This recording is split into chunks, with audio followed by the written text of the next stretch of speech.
appreciated of the school board because of what the teachers do for us and how they keep us in school. And instead of doing online, we can do it with our friends. I appreciate the school board because they didn't cancel like basketball or track or anything, and we can still come in-person school and hang out with all of our friends and talk to our friends and learn in person, so it's not as confusing.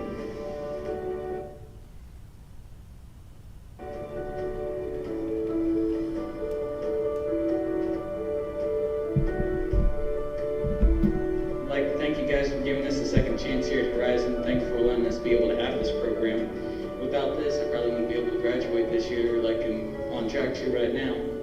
Full that we are still able to be in seat in our school and we all don't have to be at home. So I feel like that makes it just a little bit harder to be able to get all your work done. And it's nice to see familiar faces throughout the day. I want to thank the board for having Horizons so kids who struggle can have a second chance, and thank you. Thank you for your support. We couldn't do it without you. Thank you, school board.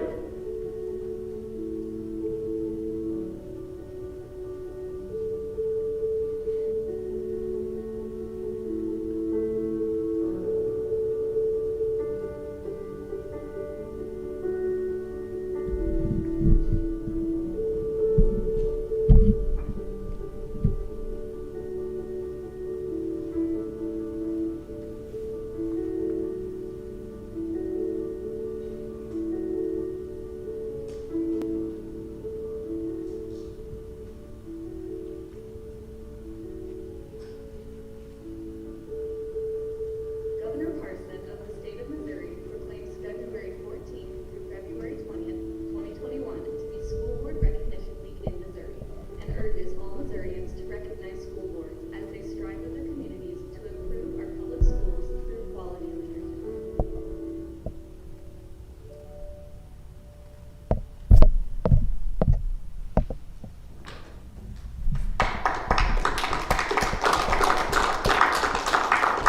I think starting it off with that video said it all. We are truly, truly blessed and thankful to be here in school. Normally at this time we'd have all kinds of kids here just jumping and wanting to sing and everything, and due to the pandemic we're not, so unfortunately you have to listen to me for a few minutes. Dr. Neal, would you put on for me please the history of or Linda, go to the website, go to the Board of Education and then go over to where it says history. The new thing that we've added. Nancy Masterson, I don't know if you started it or not, but I know that Christine Head and my assistant Andrea Rhodes and Nancy Masterson and many others have been compiling history of the past boards of education.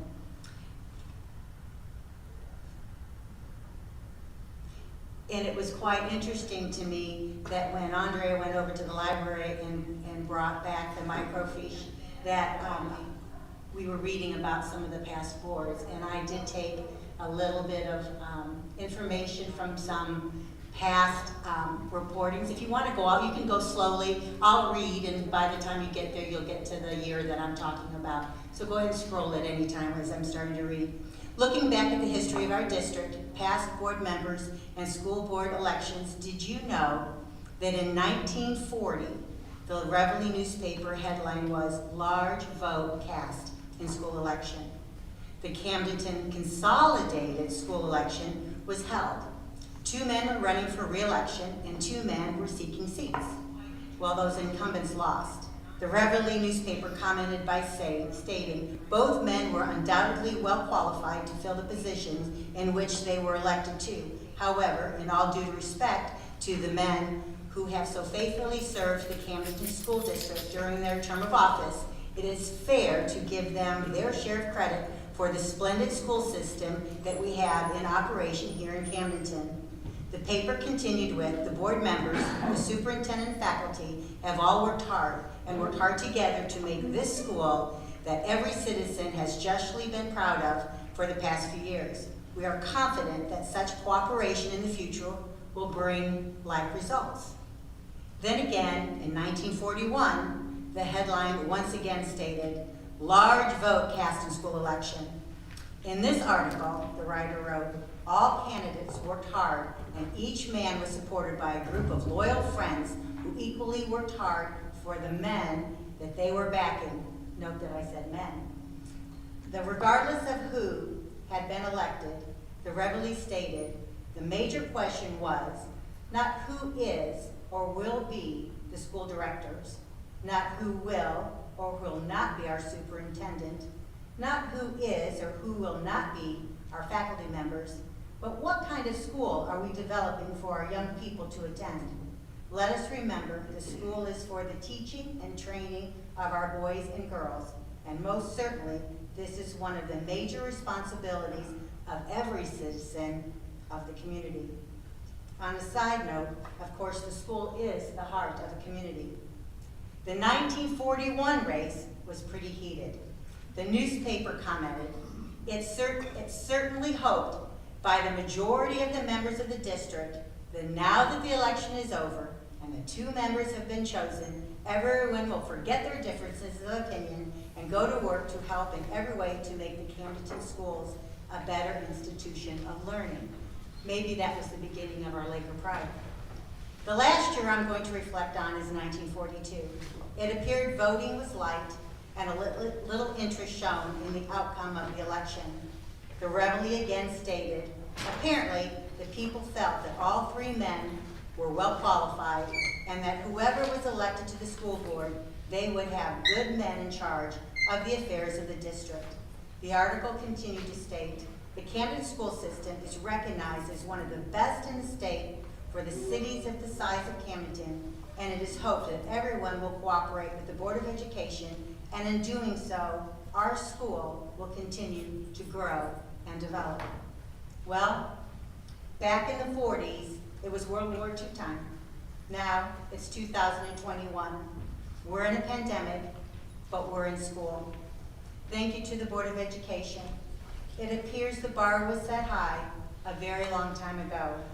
Our dedicated school board members are now both men and women, and each of you aim high for the sake of assuring the students of our district receive a quality education. On behalf of the Camdenton School District, I thank you very much for your service, and I'm sure everyone else does too. On your tables, I just want to point out, it is fun, even though you're not able to see all the students here and the staff. They really did have a good time coming up with some really creative ideas. The district gift, of course, will keep you warm anytime you go outside, and I'm not really praying for another full day, but if it does happen, you're going to enjoy those, and they're very soft.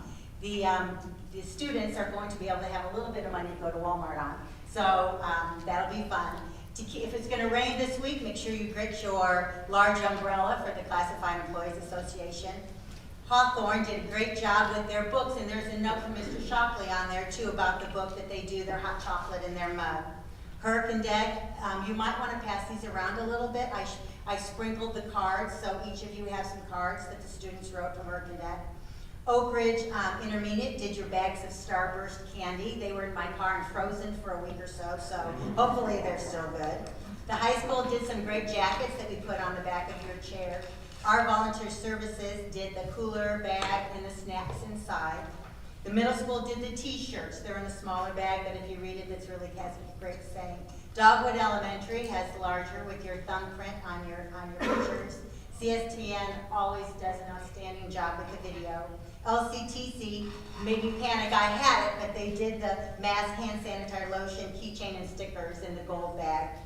Osage Beach Elementary killed me all month with the nacho chips, the salsa, and the cheese in the nice bucket. It was something to come into every morning and want to have a little bit of it. And the Capstone did the really cute popcorn container with candy and different things in their little popcorn container. So not only is it a pleasure to work here, it's a pleasure to see how the staff admire you, respect you, and see what you do for our community, all because you care.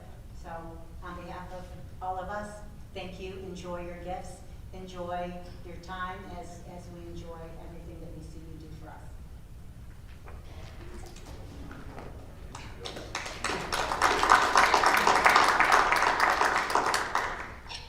Kind of fitting to what Joy just said, the last two little notes I just read here. I think we all owe a debt of gratitude to our great staff and administrators. This little boy said, I also want to thank staff and special teachers for all you do to support us. And this one says, and thank you for our teachers and PE, art, music, library, and counselors. I appreciate all these things. Thank you for everything you do. Hey, and again, that speaks to, we have a job to do, but our job would be so much harder if it weren't for, we have wonderful staff here, wonderful administrators, wonderful teachers, wonderful support staff, and that makes our job a lot easier. So thank you to the staff that's here today, and pass that on to your staff.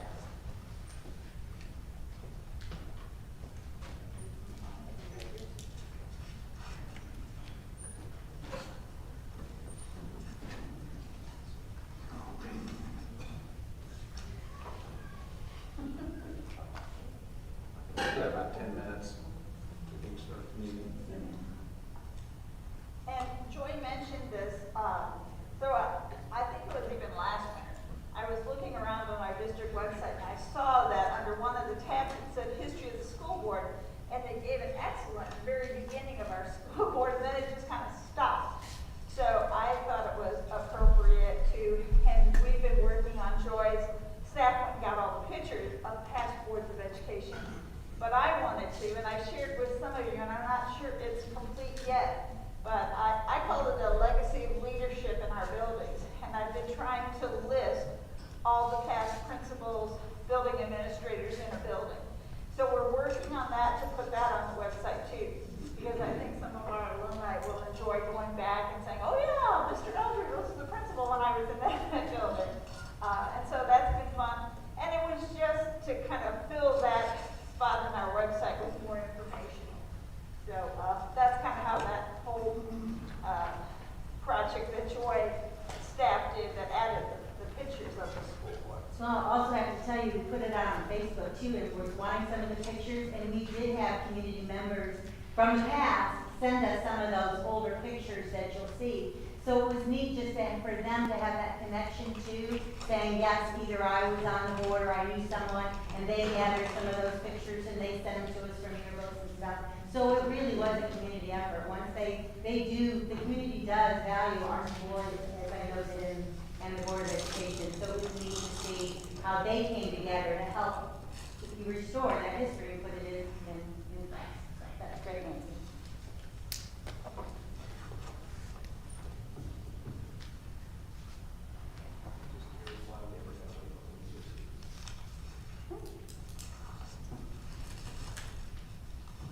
And Ms. Joy, I see 2 more there, so I'm assuming. Our student advisors are aware that those are theirs, and the only other one that I'm not popular enough is for waiting for the meeting.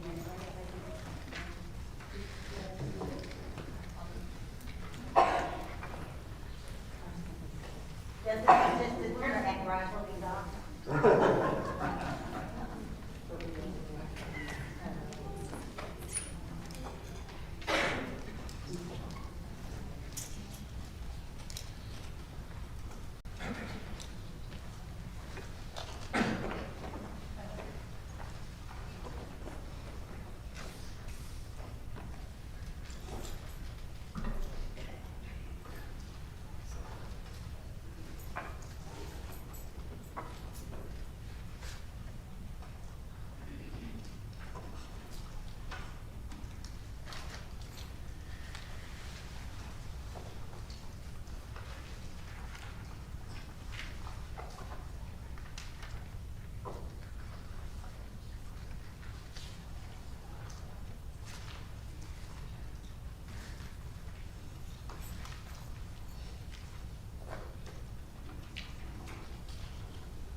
5:30. Let's go ahead and call the meeting to order, and please stand and recite the pledge. I pledge allegiance to the flag of the United States of America and to the republic for which it stands, one nation, under God, indivisible, with liberty and justice for all. Good evening, welcome everyone. Joy, again, thank you for that. Very, very nice. Okay, let's go ahead and have a motion to approve the agenda. Move to approve the agenda for the regular March 8th, 2021 meeting as presented. Second. Moved by Nancy, seconded by Courtney to approve the agenda of the regular March 8th, 2020 meeting as presented. Any further discussion? Hearing none, all those in favor, please say aye. Aye. All those opposed, please say no. Or nay. Okay, student and staff recognition. First of all, we have classified employees of the month for February, and they include Kelly Manning, Maintenance Department, Kristen Monroy, Clothing District Nurse, Mary Schindler, Oak Ridge Lead Custodian, and Betty Vermillion, the Dogwood Library Aide.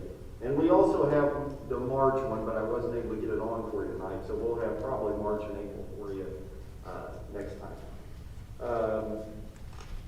Camden High School student Jillian Burnaby, that you know so well, will have a research paper published in the Journal of Materials Research. The paper is based on her work in science research. Our early childhood and special education classes are being introduced to engineering concepts through FIRST STEAM Park kits. Only seven other early childhood programs from around the world are able to experience this at this time. CHS DECA members competed in district competition on February 22nd. 19 of 27 district participants from CHS advanced to the state competition. Congratulations to Dakota Davis, Grant Garrett, Logan Tibbins, Caden Stivers, and Claire Rathman, who advanced to the state wrestling tournament. Camden High School JROTC Raider team placed 5th in 2 events, the one-rope bridge and the physical team test at the All-Service Raider National Competition in Georgia. Overall, the team finished 6th in a very competitive field. Lieutenant Colonel McKiernan stated that the conduct of our cadets throughout the trip was exemplary. The drill team also competed this past weekend in Webb City. The drill team finished 2nd in unarmed regulation drill, 4th in unarmed color guard, and 6th in new cadet category. The team finished 4th overall. The rifle team also finished 3rd in the basic category. Ford's featured artist, Frank Zombie, noticed the artwork of some of our middle school students. Our CMS students designed shoes inspired by Mr. Zombie's art. He plans to post this on his own social media account. Thanks to the efforts of Joy Dickman, the Camden R3 School District has been awarded a grant in the amount of $3,000 from the Community Foundation of the Lake Capacity Fund. These funds are used for the Buddy Pack program. Congratulations to Eli Griffin for being accepted into the United States Merchant Marine Academy. And finally, congratulations to Emma Price for winning the John T. Belcher Memorial Scholarship from MSBA. Good stuff. Thank you. You went to public comment. Okay, we'll move into consent items. Any questions on the consent? I have a question about the VOCAPs.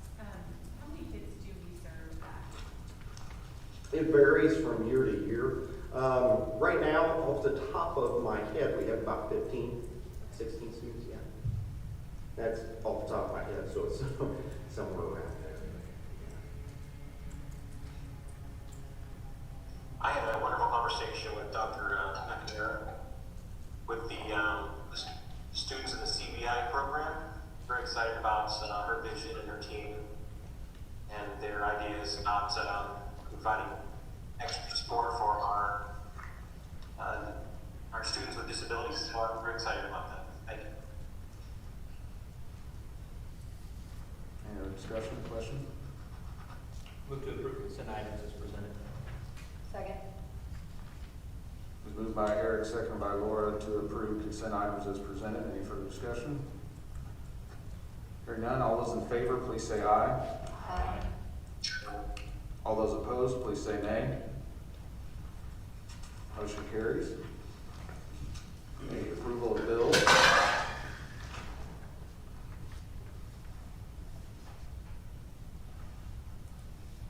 Move to approve all bills in the addendum as submitted. Second. It's moved by Eric, seconded by Courtney to approve all bills on addendum as submitted. Any further discussion? Hearing none, all those in favor, please say aye. Aye. All those opposed, please say nay. Motion carries. Approval of the treasurer's report. Of course, if you bring up the financial summary, there's a couple things I just wanted to highlight.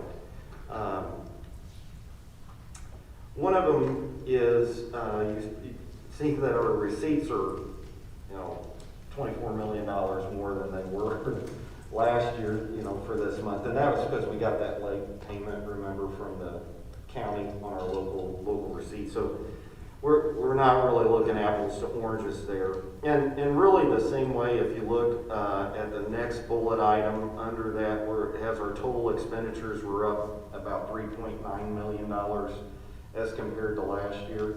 Well, we had a bond payment that was paid out of that escrow account on one of the two crossover refunding issues.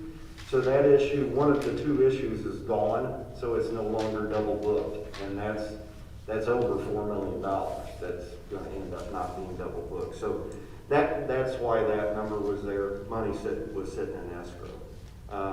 So if you look at kind of year-to-date receipts, you see we're up a little over $500,000 there.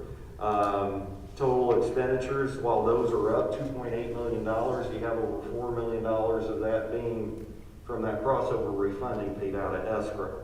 So really everything's looking pretty good right now. We need to see if we get any more local receipts here in March. We did receive our state assessed railroad and utilities funds today, and was just working with Maureen today on that one too. And you can see that when this report came to you, we didn't have that at that time. So that's why those county receipts look down so much. So, and I can't even remember off the top of my head the exact figure, but it was about, we received about $900,000 in state assessed railroad and utilities, which is a little bit more than I projected in the budget. So overall, things are good, even though state receipts are down. Hopefully with that proration factor being lightened up by the governor, we're going to be getting some of that more of that state money in like we should. And really the only other thing, if our interest income would pick up, that would be good too. So overall, financially, I think it's good to we'll be able to keep the lights on until next month. We didn't have to transfer anything over to the medical fund as well? No, sir. Of course, we made that. You made that transfer last month, and we also received some stop loss reimbursement back, which helped as well too.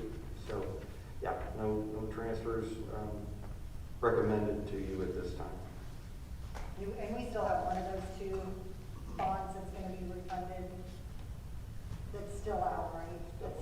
Yeah. When can that be refunded? Next year, next fiscal year. So you'll have about 25 million or so of that double booking coming off at that time.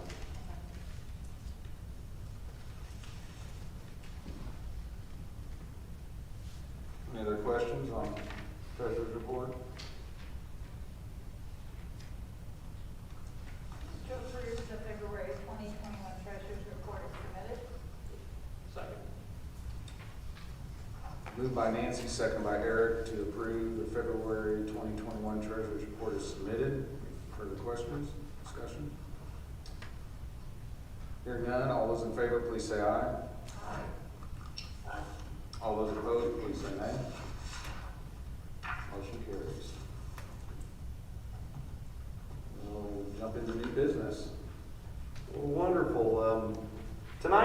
have our instructors from the Junior Reserve Officers Training Corps here to speak with you tonight, give you an update on the program since we're 2 years into it now. So, Lieutenant Colonel, thank you for being here tonight. First Sergeant, thank you as well. Thank you, sir.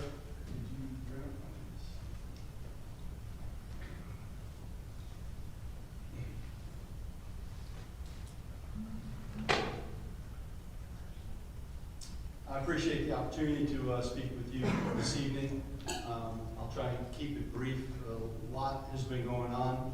A lot of turmoil in terms of the pandemic.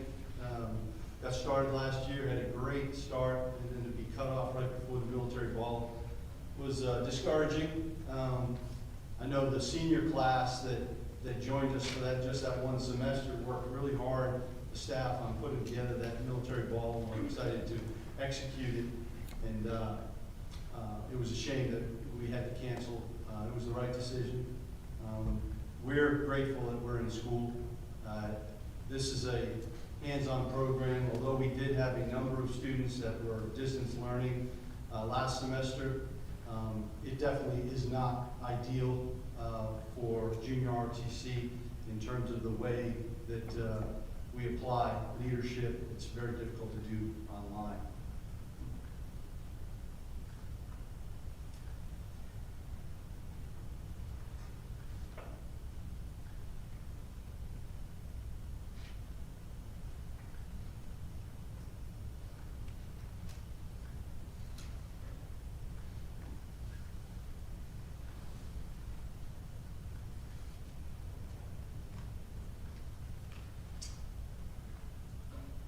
Okay, so overview, our mission is not to put kids in the military, it's to try to motivate them to become better citizens. Next slide. Just a refresher on our progression. It is designed to be a 4-year program, so as students remain with the program, they graduate to the next leadership education training level. So we gave all of the last year students that returned to us credit for their 1 year last year, even though we only got about 2.5 months in. It was important for us to do that to provide a core group of leaders for the incoming Let Ones. So you see our numbers, they're not ideal given COVID. We're healthier than a lot of programs, our sister programs in the area, but our goal is to continue to grow the program. Ideally, we would like at least 150 students enrolled in the program. As we get the additional levels over the year, that will become easier and easier. So next. All right, so some of the key accomplishments.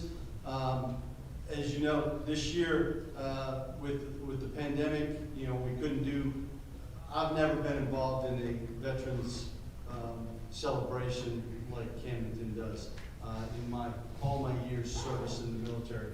So I was very impressed last year. However, it wasn't possible. So our staff took it upon then one of their missions we gave them was to create an alternative, and they did so, and did a great job. We also sent a bunch of, over 50 cadets to support the air show and the Traveling Vietnam Memorial. And that was a very meaningful experience for our cadets. So very busy, even though with the pandemic, had a number of, a lot of cadets volunteering for community service and color guards. And our last year's fundraising campaign was very, very successful. And we're currently in the midst of our campaign this year to try to help us provide for what the Army won't. And it's been very successful so far. Next. So there's our Raider training area, which really was provided by the district. So the support that we get from our school administration, the board, the district administration is awesome. This facility, if you've driven down by the soccer fields, we have a horizontal ladder, pull-up bars, which are some of the key obstacles or capabilities, the skills that our cadets need for Raiders, as well as we have a one-rope bridge training area at that facility. Next. We also, with our fundraising campaign, were able to secure buy a trailer. It's licensed to the district. We also, with our funds, were able to wrap it. That wrap design was created by the students, by our staff. So they did a great job. We got a lot of upcoming events, primarily a lot of school support. We're supporting our home track meets with cadet volunteers to help them run the track meets, as well as we're participating this weekend in the St. Patrick's Day Parade. Not as a unit yet. We're not there yet to march as a unit, but we are providing a number of cadets to assist the Marine Corps League. They're the color guard for the parade for this year, so we're going to have some cadets helping them. Our military ball is at the end of this month, and we're on the glide path to do it. It'll be at the Margaritaville Resort. The cadets have done a great job of fundraising, so it'll be no charge to the cadets. You know, and we're looking at probably about $25 per person meal cost, and our fundraising is going to be able to cover that, as well as their guests. We encourage our cadets to bring a guest to the military ball, because the more students that see the military ball and see what junior ROTC is about, the better, as well as staff and faculty and administration. So that promises to be a great event, and Representative Susie Pollack is going to be our guest speaker.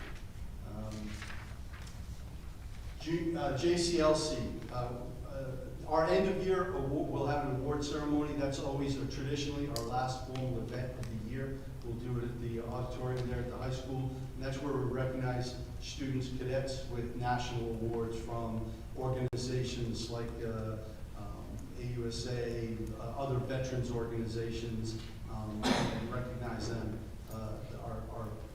our students. The JCLC, which is our summer camp, that is not looking very promising. Currently, normally we have 26 schools in our footprint that attend our JCLC at Mexico, Missouri, at MMA, the Mexico, Missouri Military Academy, and currently there are only 10 who can attend based on guidance from their districts and so forth with terms of the COVID. So it is unlikely that that's going to probably happen. One of the long poles in the tent for us, so to speak, is the requirement for rapid testing before attending camp for faculty, instructors, as well as our students. We're not going to put that burden on the students in terms of cost. So if the Army can't come through and pay for that, that will be a showstopper for us and not be able to attend. We will try to do something locally if the Army is going to help us and pay for it. Something like taking a group of cadets that would have went to this JCLC and taking them to a high ropes course up in Columbia, as long as the Army will pay for it, and do some team building activities associated with that. So we will do something here locally, but it won't be an overnight event, live-in type thing.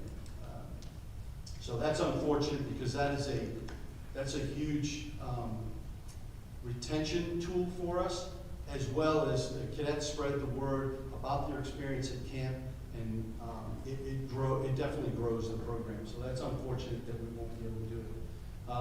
The superintendent talked about our success in terms of our team, so I won't belabor that, but it just suffice to say that it surpassed our expectations as instructors to go to competitions in the first year and actually take home trophies.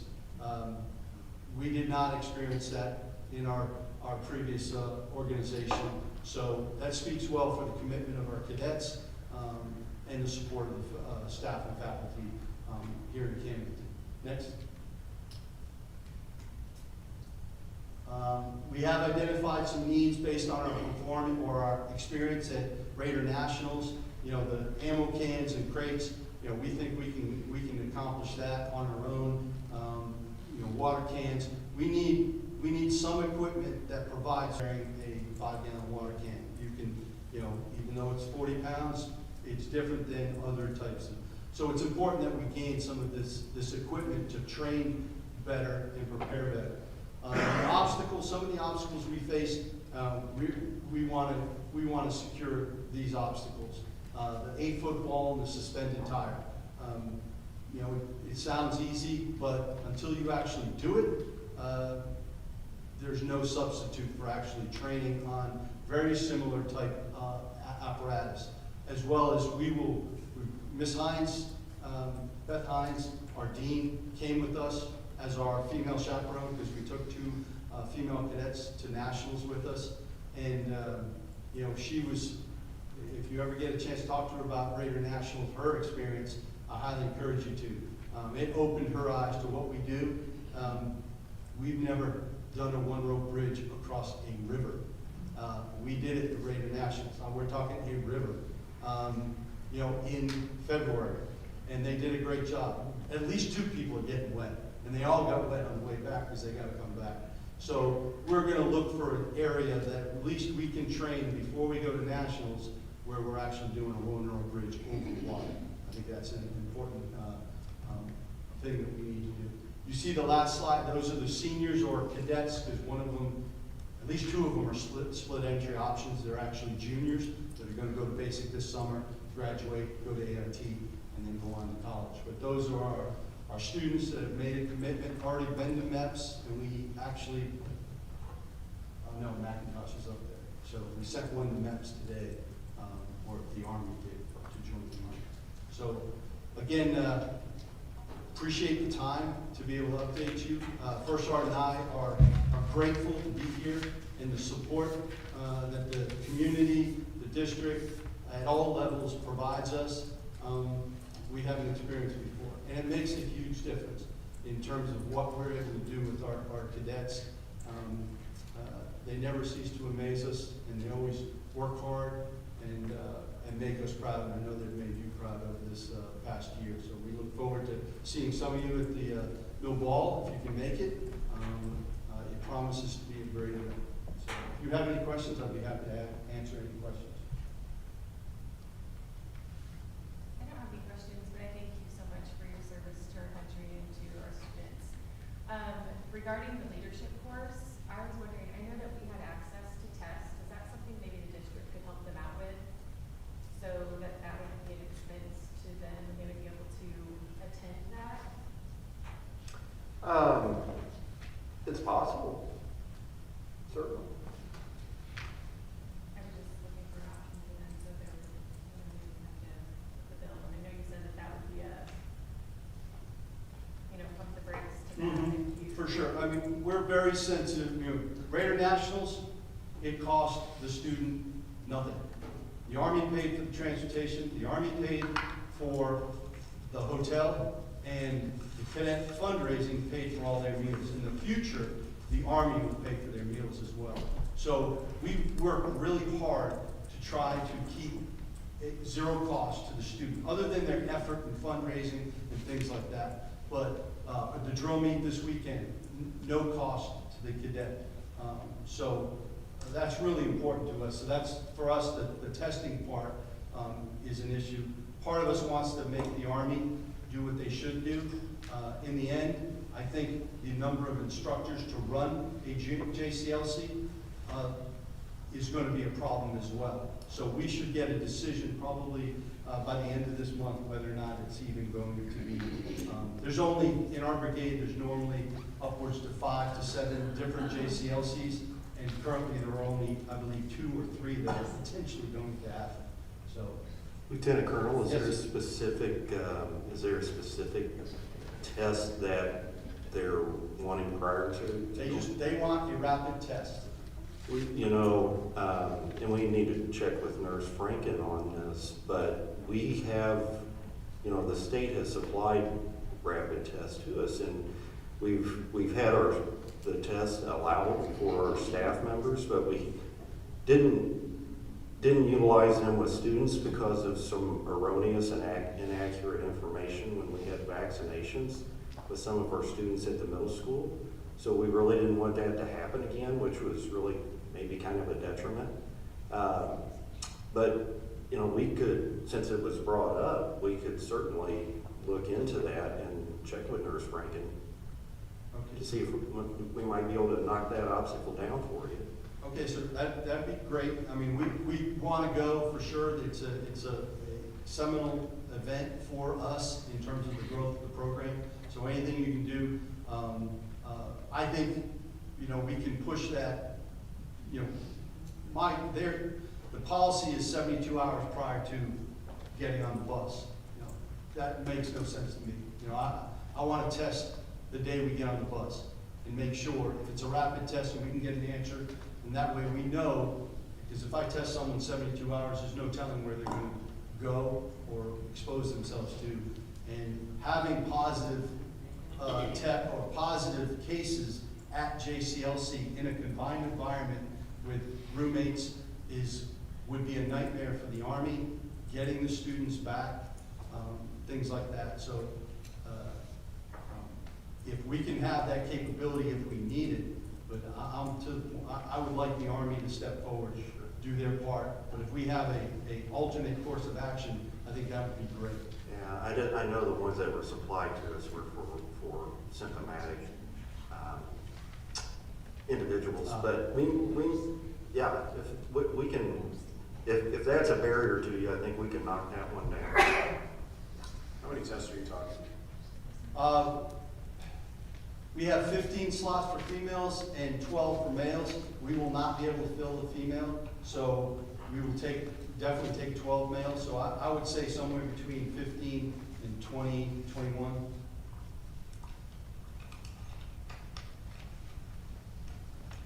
And I don't know if you all are aware, it was a happy coincidence. I was in the high school one day to take pictures when we gave out the classroom impact grants. And which day of the week is it, the uniforms award? Tuesday, ma'am. Tuesday. So that was a Tuesday.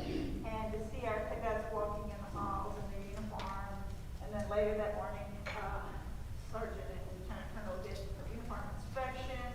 And so I know we're not purposely making frivolous trips into our schools at this time, but if you happen to be there, that was really wonderful to see our cadets in their full uniform walking the halls with their masks. It was great. It was really wonderful.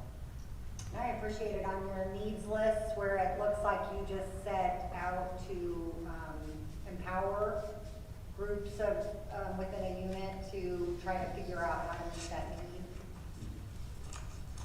I'm sorry? It sounded like you, on the couple of needs that you said you had, then you said you kind of put that, empowered a unit to manage that, Yes. figure out how to meet that need. Well, our staff, our cadet staff, you know, they're the kind of executive board. It's a separate class. It's primarily made up of juniors and seniors, higher level students, and most of what we do is through them. So the military ball, they have planned, resourced it, the whole 9 yards. It's all their event, and they're actually the ones that run it once it in the execution. So we will put all of what we do here on their shoulders to come up with a plan, try and, you know, make contacts, see where we can get resources and so forth for, you know, the coordination for where are we going to put, like at the 8-foot wall. You know, we'd love for it to be down where we currently have equipment, you know, if it's possible, but we're sensitive to the district's, you know, needs in terms of, you know, resource, space as a resource. Anything? Thank you so much. Thank you, sir. Thanks, sir.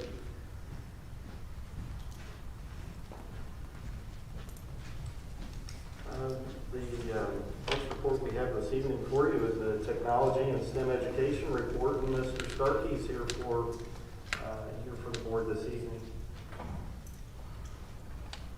Thank you, Mr. Starkey.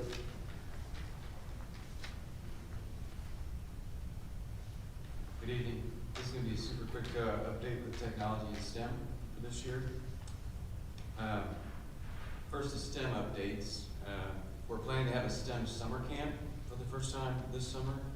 The idea is that it's going to be for grades 1 through 6, and it will be directly linked to the current science and math curriculum. know in the past that sometimes hasn't been directly linked. So I've been working with Tracy Evans, the math and science curriculum director. So this summer camp will be definitely linked to the curriculum. Now, is that the same thing as summer school, or will this be held at? This will be different. Yeah, this will be a STEM-specific summer camp. So we got several teachers working on that. We actually had it ready for last year, but obviously that didn't happen. So, also, I don't know if you're familiar with the statewide event. It's called STEM Signing Day. It's sponsored by the Missouri Chamber of Commerce and Industry, where students vie for 25 scholarships awarded by that group. And they have a STEM signing day where they get a scholarship and they sign with post-secondary programs for their STEM degrees. So last year we had the idea that we should do that here. We obviously have some students who apply for that statewide event, but we thought that we would do it here with our students and have a STEM signing day for all of our STEM students. And obviously last year that didn't happen either, but this year we're going to try to make it happen. So I've been working with the high school to put that on.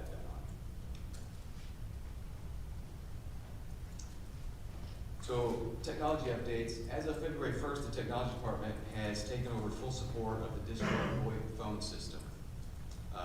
We previously contracted that out with Missouri Bell Telephone, and this will save the district about $40,000 a year. So some of the guys have been trained on the system, and we feel confident that we can support that going forward. We'll be purchasing a major upgrade to the district's firewall, and also purchase some VDI equipment, the virtual desktop infrastructure. This will be funded by a grant that we coordinated with Dr. Dill to get. So that will be a major upgrade for next year, and it'll keep our students more safe and secure in terms of data and things like that. Firewall also allows us to do things that we've normally said no to. We'll be able to say yes to because it will be more secure.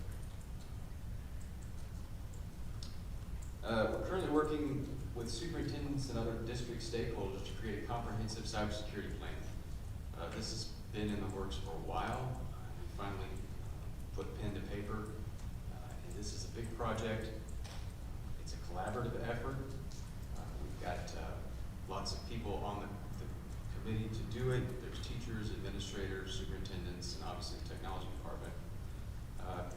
But it's a collaborative effort using lots of different resources from industry and education, and its success will depend on all district stakeholders, teachers, administrators, everyone, in order to make it a success.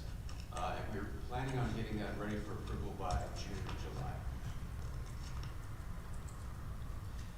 As far as resources go for the plan, cybersecurity started becoming an issue in education about 2015 when the state auditor started auditing school districts for their cybersecurity awareness.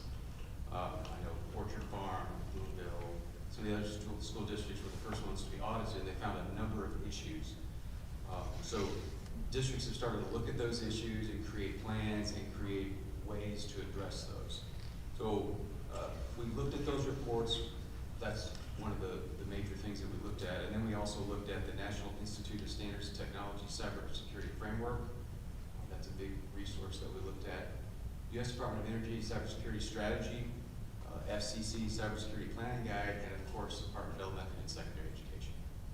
So those resources were all used in the process. I'm going to shift gears a little bit and talk about the Bright Bytes Technology and Learning Survey. I know that I've referenced it before. It's a big survey that we give on technology in the district. It's given to students grades 3 through 12. It's given to all the staff and administrators, and it's also given to parents.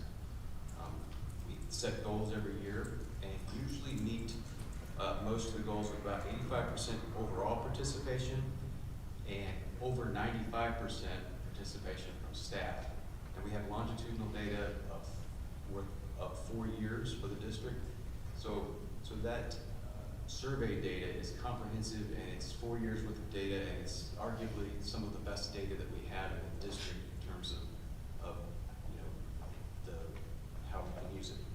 So this survey also has comparisons of how we compare to the the state of Missouri as well as nationally, and some of the Go CSD cohort districts. So that's our Greater Ozark Cooperating School Districts. So we compare ourselves to all of those with the data.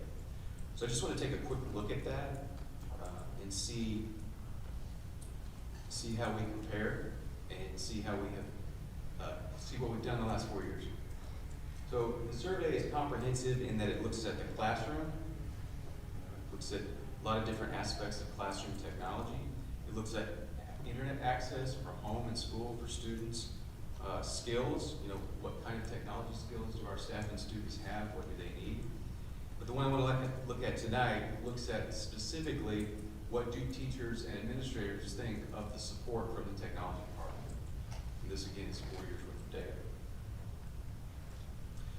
Quick look at the participation numbers, and these numbers are for 2021. I don't have that data compiled just yet, so the 4 years that we have go up until 2020, but you can see staff participation is 98%, student participation about close to 70%, and we had about almost 900 parents respond, which is a really good number, and it represents about 28% of our kids' parents responded.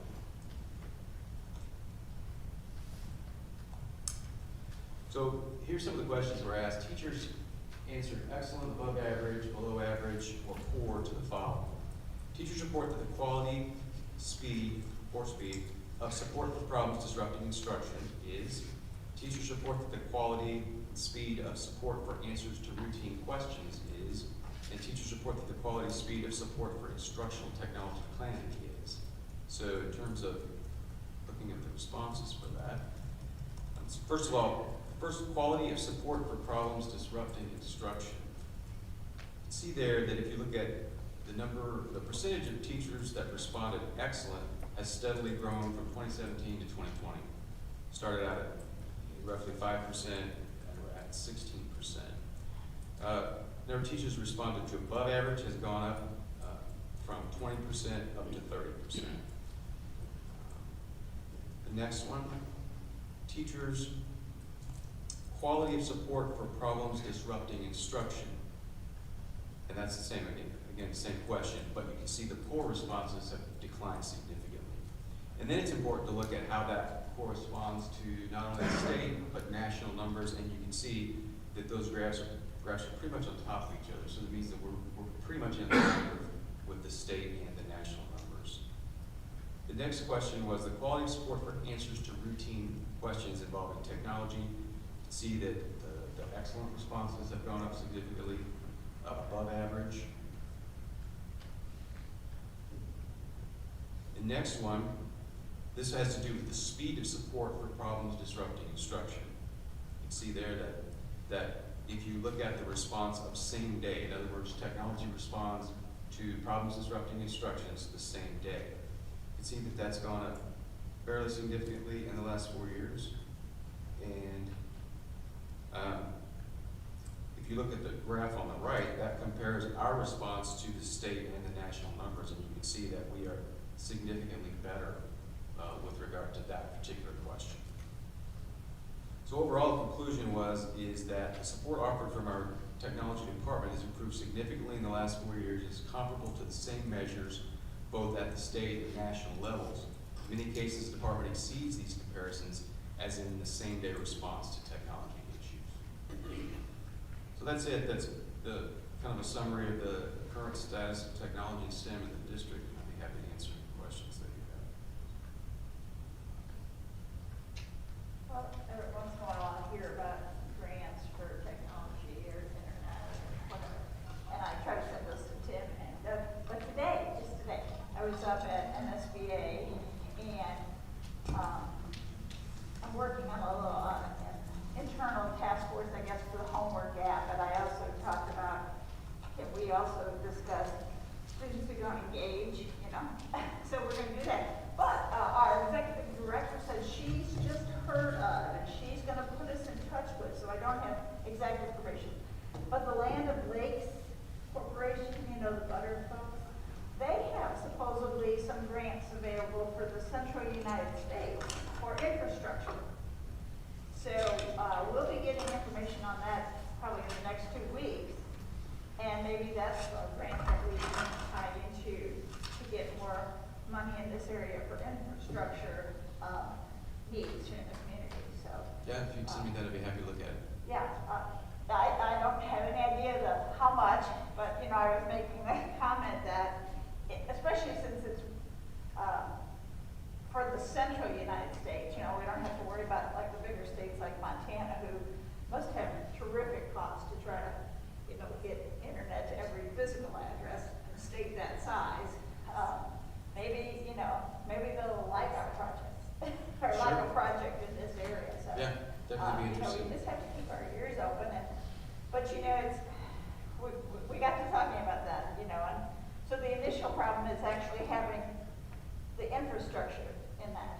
And then it's like the next step is, do students have devices? Well, you know, our school board put ourselves in a good position that students have devices.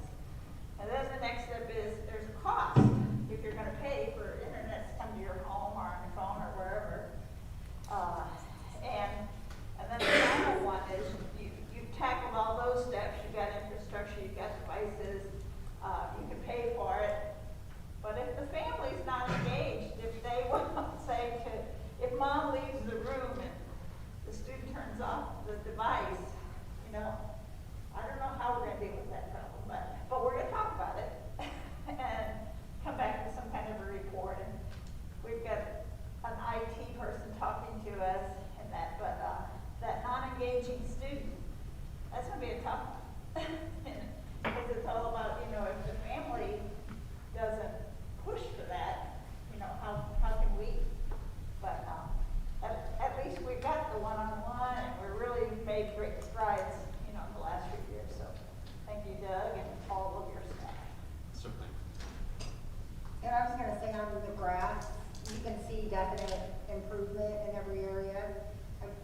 On that same day comparing Camdenton to all of us to Missouri, the graph maybe it shows data points twice. I just wonder about maybe looking at that for the future. Okay, sure. That's all, but I like the improvement that I see. I just wondered about that graph a little bit. Okay, I'll take a look Yeah, at it. but it looks great. Thank you. You're welcome. Any other questions? Thank you. Thank you. Thank you, Mr. Sturgeon.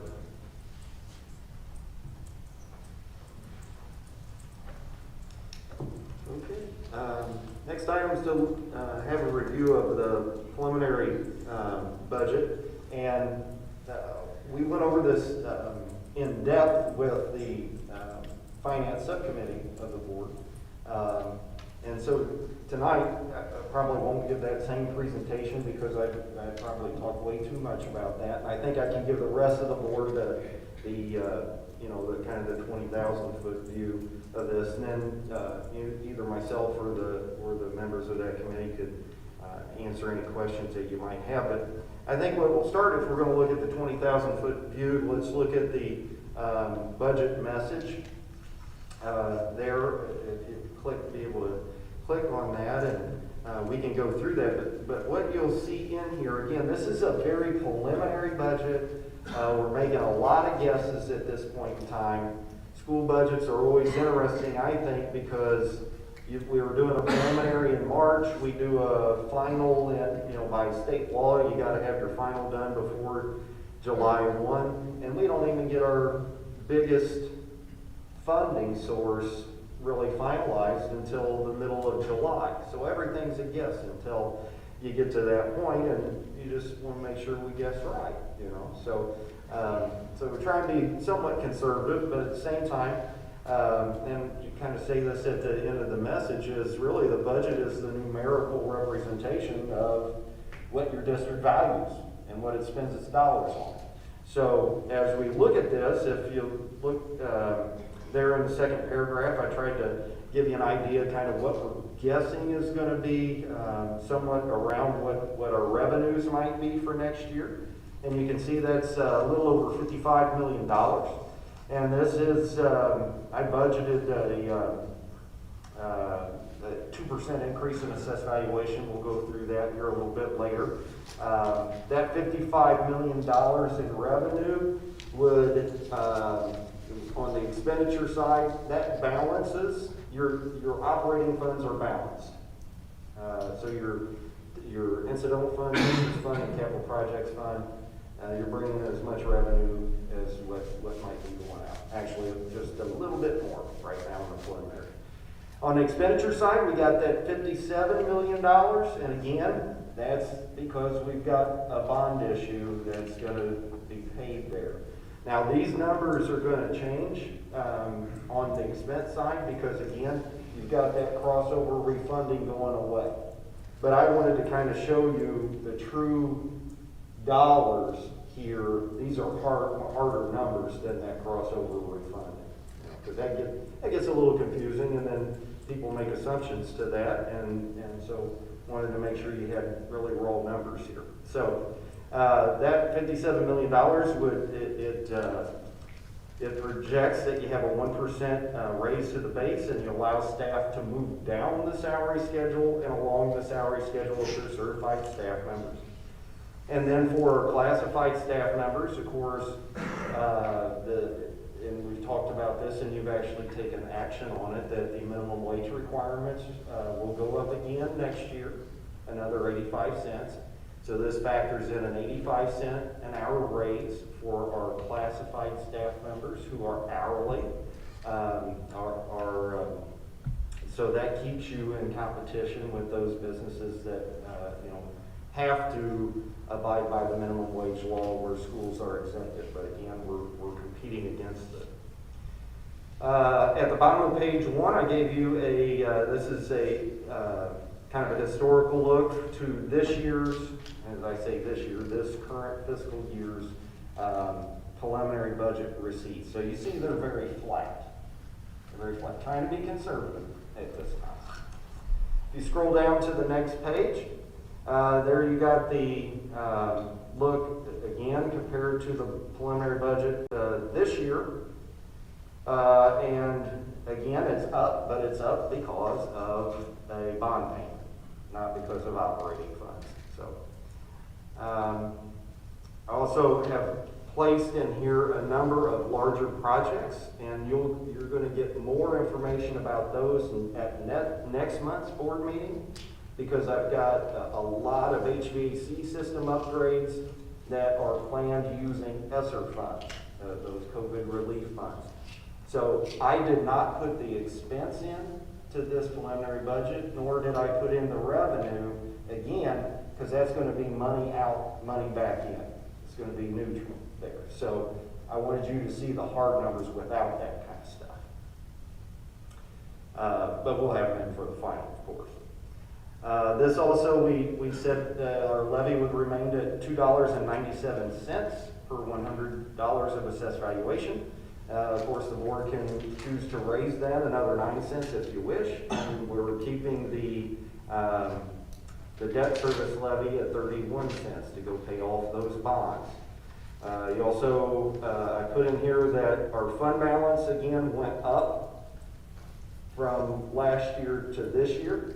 Last year it was at 32.69%, which is healthy, but being a locally funded district in the state, you need to keep a little bit more balance, right? Because just like we got into last month,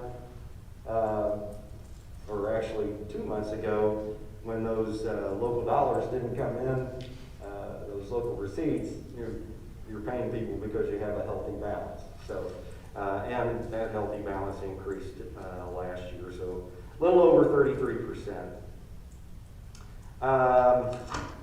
With that, that's the budget message for you. We'll get into a little bit more with the revenue assumptions here. Just a lot of these revenue assumptions are flat. But I did, there in the second paragraph in the revenue assumptions, I did estimate an increase of 2% in assessed valuation. Typically, I'm giving you a 1% or 1.5%, but you hear a lot going on. There's some construction going on in the county. But I always go, when we're talking assessed valuation at $1.2 billion, 8% or 2 takes a lot of assessed valuation increase, just with that number getting bigger. So even though it's a reassessment year, I put a 2% because I thought that would be appropriate right now until we get some more information. You can see item B, I broke that out, what that would look like for your current and delinquent taxes. Item C, Proposition C, pretty flat there. In fact, the rest of those revenue assumptions are going to be very similar to what is in the current budget for you right now. On the expenditure side, granted, most of your expenditure side, as you know, are your people, are your employees in the district. We provided in this projection, you have that 1% raise on the base, the 2% down the salary schedule. If you did those things, our starting base salary would be $38,122. The Missouri minimum for starting salary is $25,000. And the average salary, starting salary in Missouri is at $32,000. So we are above those, but again, Missouri statewide, we don't fare very well in the country either. So, but again, we want to be competitive to those folks that we are competing for our teachers against. So that would be a 3% total increase compared to this year. Item B, it assumes that Career Ladder would still be funded.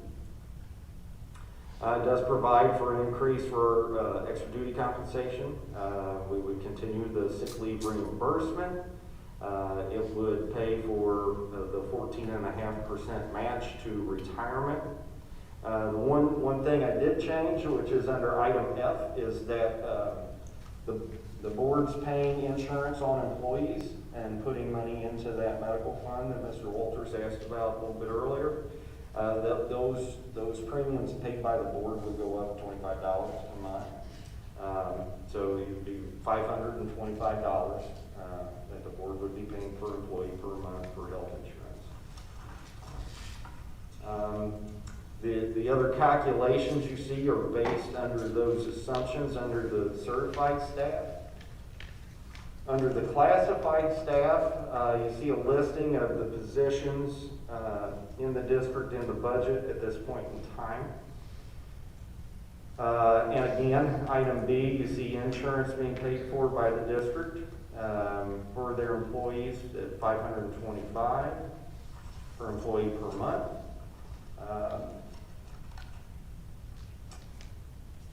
And then the rest of the numbers, frankly, until you get to capital outlay, are very similar to last year. The capital outlay, again, these are items, and most time where you see regular equipment, those are lunchroom tables, a lot of times that principals need in their building.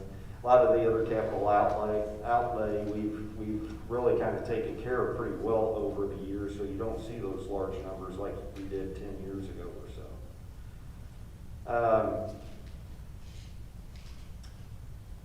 Item C, under that, you see we've got 6 new buses that you just approved tonight.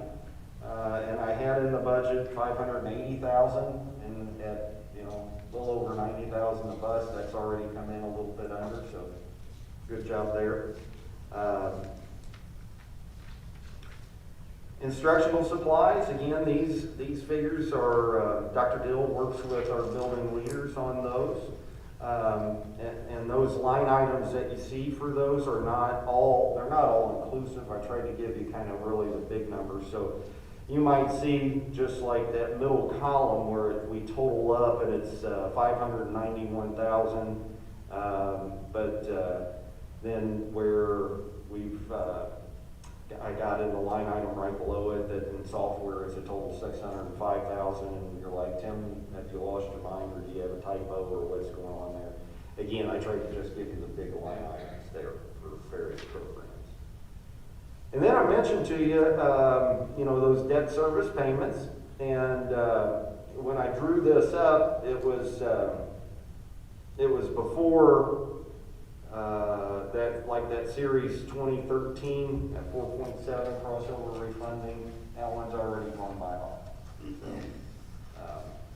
I just didn't update it because I was working on this a little earlier. So, I then also tried to give you a breakout of what capital projects looked like at the time. We've got a few changes. I see Mr. Dickman here tonight. We worked on these a little bit last Friday, and we got some changes that we'll be presenting to you here in April, at the April regular board meeting, and have some more information. In fact, we were working with our architects today on some ideas. So, and then after that, for your reading enjoyment, every line item with every amount of the entire budget for your consumption. I don't know if you have questions I can answer regarding the preliminary budget. And again, it's very preliminary, but just kind of an idea of what we're trying to work towards. Anything from the subcommittee? Just after I talked, after the teacher and salary committee last week, talked with Laura, a few things, and one thing I brought to Dr. Hatfield's attention today, we kind of possibly thinking about raising the teacher, the hourly compensation outside of work, scheduled work day. We haven't raised that in 10 years or so, at least 10 years or so. Is that right, Dr. Hatfield? Yeah. So kind of trying to look at in the budget, see how much we might be able to raise that. Is that for extra duty? Yeah, extra duties. So we're kind of kicking that around, and like preliminary, we're thinking maybe 10% we might be able to do, but maybe even a little bit more than that. So just letting you guys in on it because it's kind of in the works. I'm gonna meet with Dr. Hatfield again before the next teacher salary committee, and we'll try to have something maybe hammer down with them to to talk to them about that, and then bring it back to the board. Does that sound all right with everybody here? Or Something we're going to look into. And the funds for the HVAC, so is that so it's some COVID money, and is that to do better filtering? Yeah, so we've got a couple of projects actually that we're looking at. In fact, we just put one out to bid here just the other day. One of them is what's called a GPS bipolar ionization, which is a cleaner basically that will kill COVID, but hey, it kills the flu and a lot of that stuff. And that's one of the big pushes of the ESSER funds is that you upgrade those systems. And if you look around our district, we got a ton of rooftop units, right? So you need one for every one of those systems. And when we've been purchasing, and Carrie and Scott have done a great job of this, when we've been buying new systems or new rooftop units, they're having those in there. Our folks can put those in too. So that's one project that we're looking at. We also have about 8 rooftop units that we need to get, new ones, which ESSER funds can provide funding for. We also have a control system that needs to get put in place in this building to help it operate more efficiently, which can fall under those funds as well. So those are specific to our HVAC needs. Lisa, we're thinking I might be missing one, but yeah. That's great. Thanks for doing that. I tell you what, it's a great opportunity to just get your systems upgraded, and then you won't have to worry about them hopefully for a while. Dr. Haskell, for those that aren't aware what ESSER funds are, can you break that down real quick? Yeah, so ESSER funds are basically when you hear about this COVID stimulus bills going through Washington, they've provided some funding for schools to be able to take care of some certain things. We've gotten a second round of funds that Congress has approved and President Trump signed. And then we have a round right before it. So what these funds have done was, as our expenses went up because of COVID for certain things, whether it be protective gear, whether it be hand sanitizers, whether, all those kinds of expenses that we've incurred over and above what we normally do, we're able to claim those. And again, like I said, one of the pushes of the legislation is, let's try and mitigate this stuff from happening again and upgrade some of our systems. So HVAC, air quality is a huge one. That's it. Thank you. I have a quick question. Do you all have a location for your new ground shop that you're proposing? Do we have a location? Location for the new ground shop? Yeah, it'd be down by the baseball field. It appears that you're going to be using it for multi-purpose, maybe for food storage. And Julia Ritz was hoping for more storage. Is that part of the idea? Yeah, and I'm going to have, in fact, Mr. Reisner, we were talking about this today. That's the main thing we talked with our architects about today. One of the things that we're thinking is, and this is allowable as well, is as we were trying to prepare meals for all of our students when we were shut down, it was a real challenge because each of our buildings have a different cooler and freezer and those sorts of things, rather than having a central dry storage. I mean, we do have a central dry storage now, kind of, in Dogwood. But we don't have a centralized freezer or cooler or big dry storage area. And so that really limits really the purchasing power that we could take advantage of. So as we're building this ground shop, as we work with DESE in order to be ready for any issues that might arise in the future, that idea of that mobilized central freezer, cooler, and dry storage area fit very nicely into the plans there as well.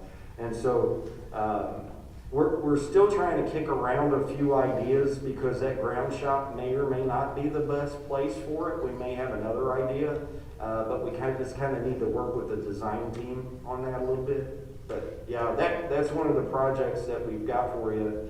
And you might remember, when Michael Pouts with ACI, our architects, when they presented that 10-year facility plan previously, and they had drawn out some of this stuff actually then at that point in time, these funds are going to allow the board to meet some of the things that are in that facilities plan a little bit earlier, which is great. That's great. It looks like you're going to be able to use ESSER funds to help fund that? Yes, sir. Great, thank you.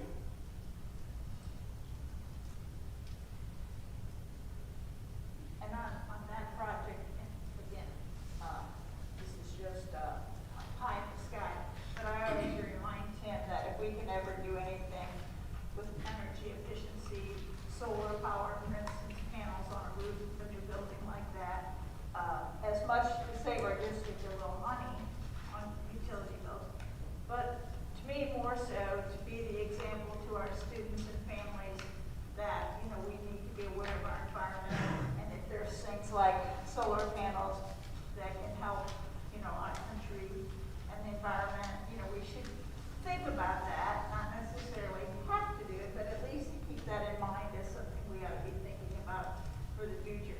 And we did have a presentation a number of years ago on doing some solar projects in the district. So I just reminded Tim that maybe this might be another opportunity that maybe we could do that.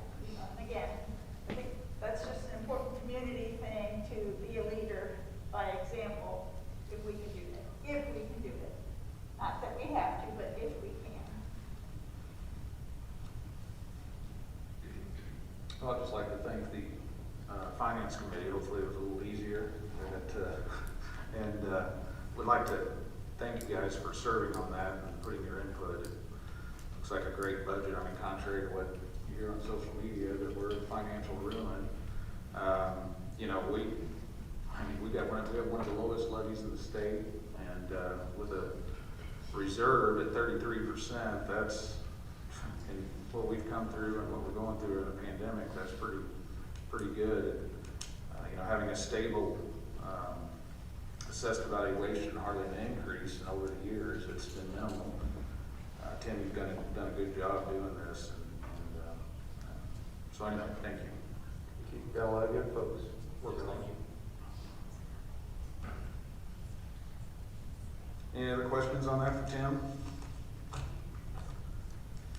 Okay, thank you. Yes, sir. Unfinished business. Really, just brief strategic plan update. We're just continuing working on that. Our district leadership team, as I wrote to you in the Friday report, we're trying to do a slow, soft rollout right now and just get some momentum going behind the plan, and we're continuing to work on that focus area of all of our kids when they cross that stage at Camden High School. Not only do they get a diploma, but they've earned another credential, which are going to set them apart from other students that they're competing for jobs or colleges or whatever against. So, and that work starts all the way down at the elementary school. So we've just been working on that one.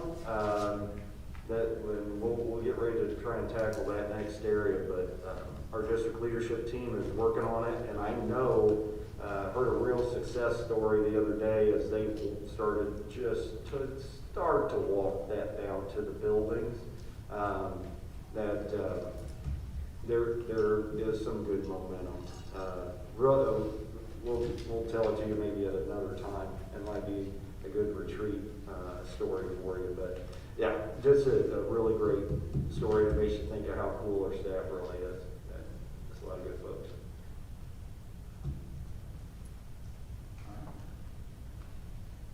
Next item, board wrap-up. The only thing that I've got just to highlight is we will need a March special because we're going to have our insurance folks there. They may be virtual, but you're going to start getting into that stop loss renewal conversation. So, just need to have those folks there. And Mr. Hewlett, I know, put a bug in my ear the other day about, hey, what about these wellness ideas that we've come up with previously? And, you know, we've asked about it and we've never really pulled the trigger on it. So I gently nudged our folks just to say, hey, our board, you know, I got inquired, so let's give them some information here, please. So they've got that plan for you as well. Great, thank you. Yes, sir. Some of the other items under that, tomorrow I'll be doing a virtual legislative update of where we are in the legislative session in Jefferson City. And I don't know how attuned you've been to that, but there are currently some pretty hot talked about items. Education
schools, a little bit on open enrollment.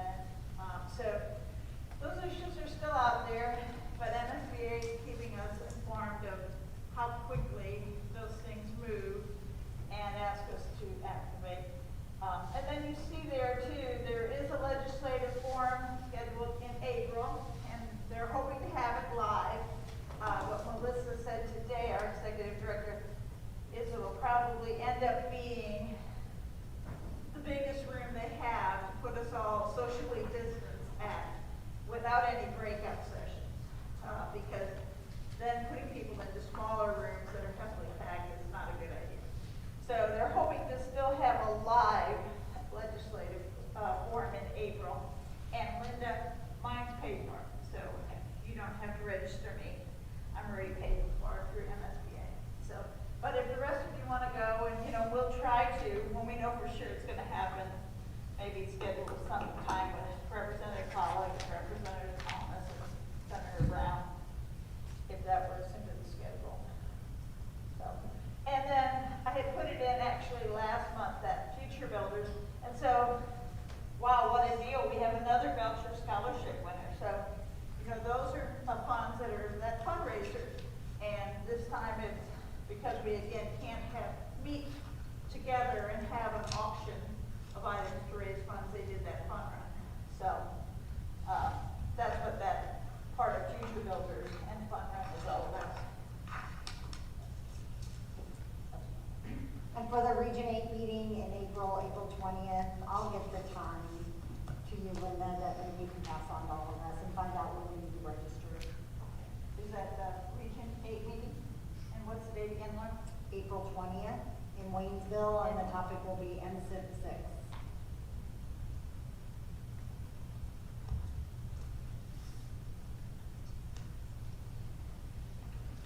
Move to adjourn from open session to executive session.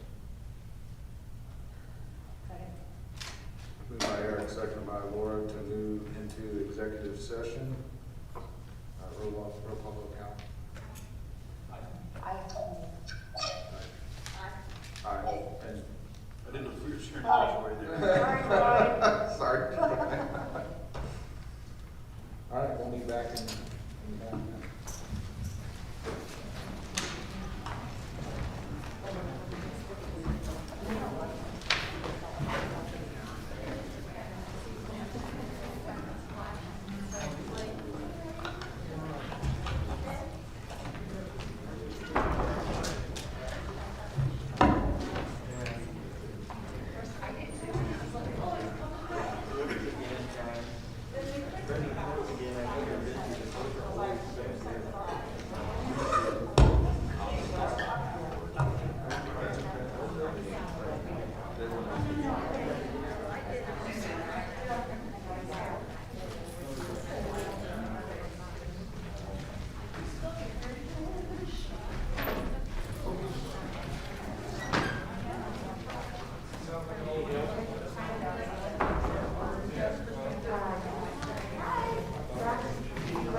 Just push play. Another company 14.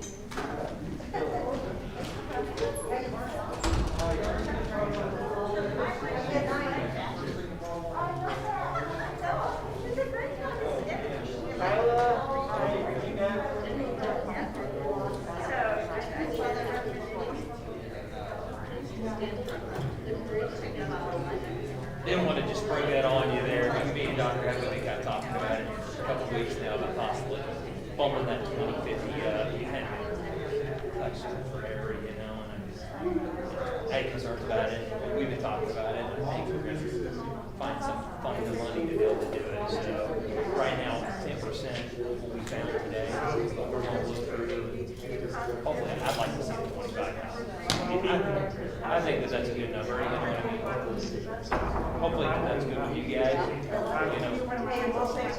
So all right. Well, I'd like to talk to you guys ahead of time about it, but it just kind of popped in our schedules and stuff. And so let's knock this out if we can, because we were talking about the budget, where we could try and find some money there to do it.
The school board has helped me still stay with my friends and keep in touch with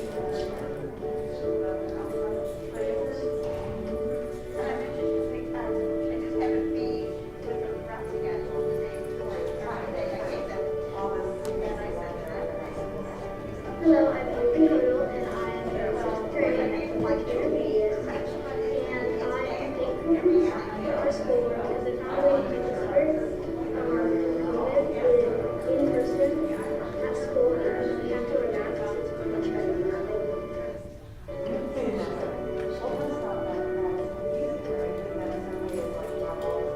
Hi, I'm Matthew Kinley. I'm in fifth grade. I am thankful for everybody in the school board to allow us to go to wrestling practice and do wrestling, and for us to be in person at school.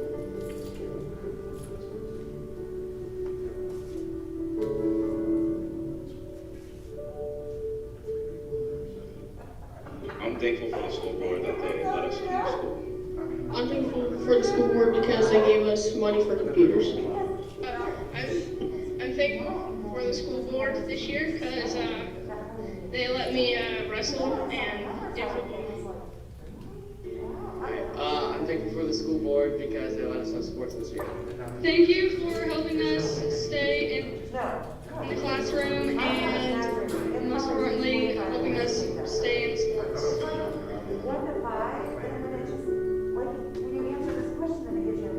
Thank you, school board, for everything you do to support career and technical education and provide the necessary equipment we need to train our future workforce. Thank you again. I think that was an intentional on us because we just said all that stuff. So I think that was an intentional feedback. I'd like to thank my father, especially for the work that he's done for the school board for us, for the wrestling team, and for myself, all the students here. Thank you, Dan. I would appreciate it if the school board because they will continue to let us have the sports here when many schools didn't.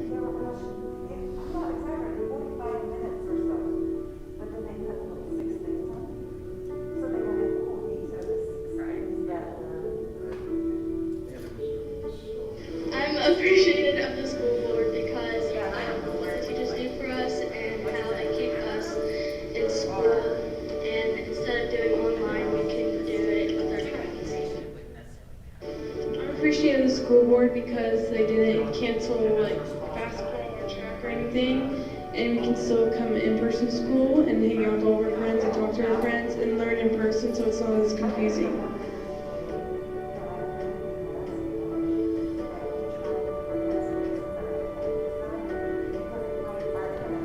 I'd like to thank you guys for giving us a second chance here at Horizon. Thank you for letting us be able to have this program. Without this, I probably wouldn't be able to graduate this year like I'm on track to right now. For that, we are still able to be in seat in our school and we all don't have to be at home. So I feel like that makes it just a little bit harder to be able to get all your work done. And it's nice to see familiar faces throughout the day. I want to thank the board for having Horizons, so kids who struggle have a second chance. Thank you. Thank you for your support. We couldn't do it without you. Thank you, school board.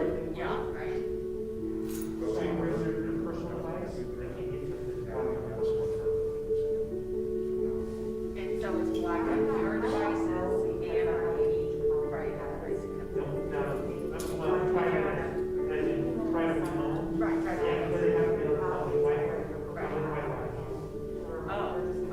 So if I were on a district device, then I would, okay. Yeah, it's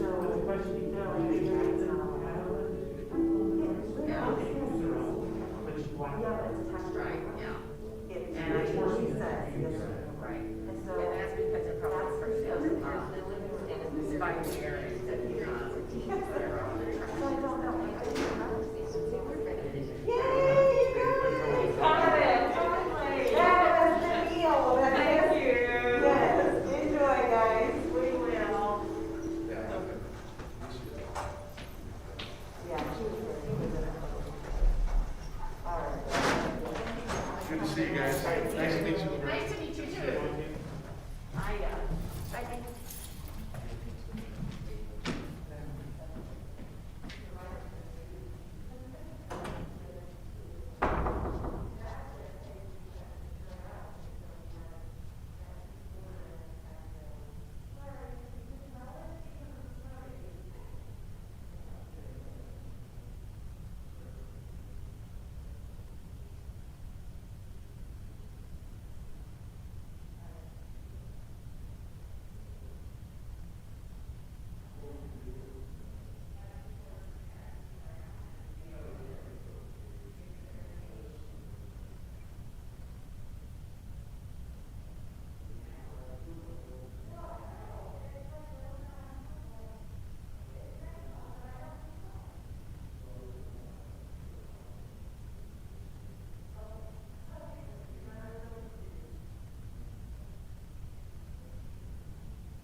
That was a great day.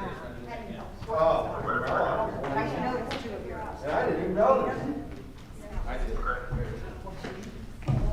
And what's Terry?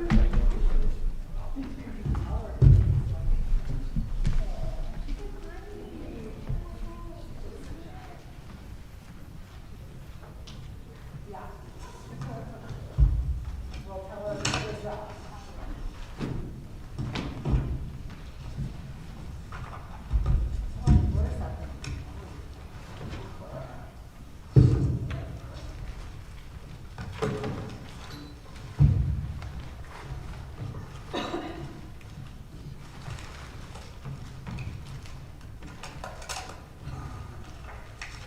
So maybe we tell all the All right, here we are here. No motion to adjourn? So moved. Second. Moved by Courtney, seconded by Nancy to adjourn regular session. All those in favor, please say aye. Aye. All those opposed, please say no. We're adjourned. Thank you all.